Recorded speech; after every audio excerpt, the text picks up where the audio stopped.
तो आज हम एक ऐसी राजकुमारी के बारे में, उसकी कहानी के बारे में बताने जा रहे हैं जो एक बहुत ज़्यादा खूबसूरत होती है और ये मिस्र के राजा की लड़की होती है।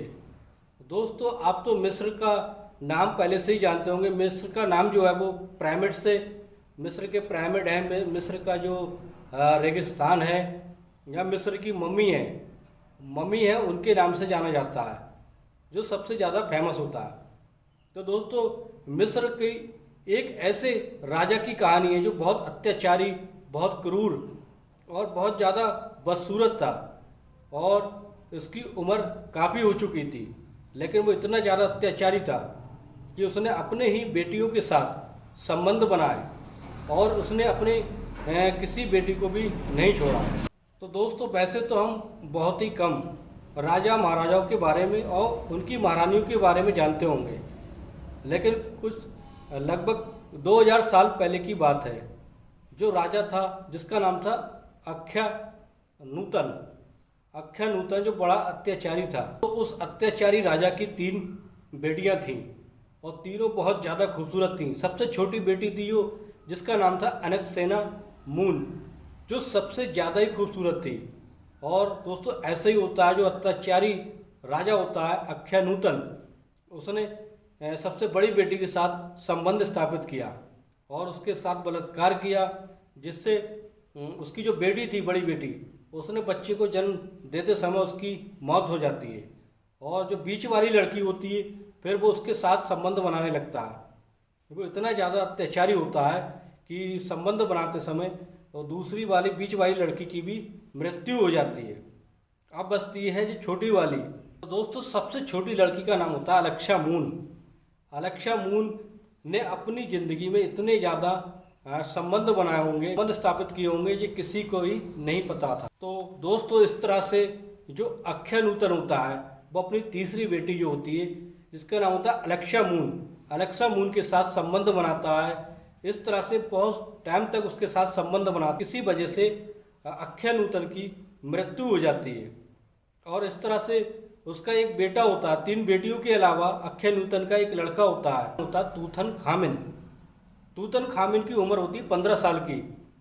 15 साल की एज में वो अब अलेक्सा मून के साथ उसकी शादी हो जाती है।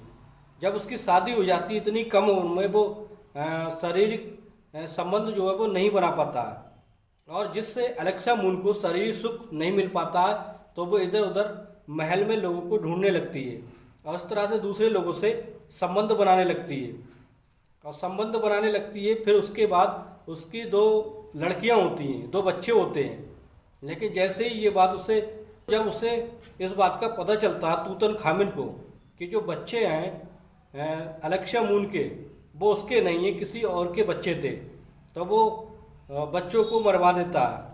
तो इस तरह से दोस्तों, जो अलेक्सा मून होती है कई लोगों से संबंध बनाती है और तूतन खामिन जो होता है, किसी वजह से उसकी भी 25 साल की उम्र में मौत हो जाती है। जब नूतन खामिन की मौत हो जाती है तो अलेक्सा मून जो होती है वो अकेली पड़ जाती है और इस तरह से वो संबंध बनाने के लिए हर किसी को ढूंढने लगती है और जो गद्दी होती है उसकी वो उत्तराधिकारी हो जाती है और गद्दी की मालिक हो जाती है।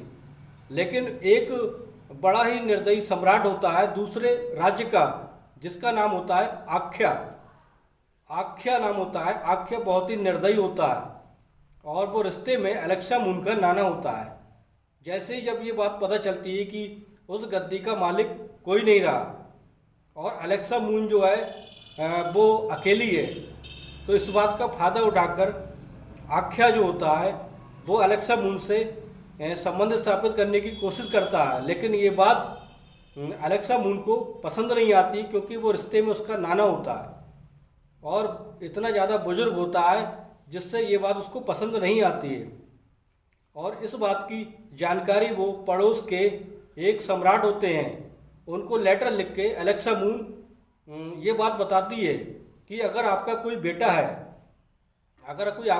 है तो मैं उससे शादी कर सकती हूँ और उसका इस गद्दी का उत्तराधिकारी बना सकती हूँ, जिससे वो मुझसे शादी करके इसका उत्तराधिकारी बन जाएगा।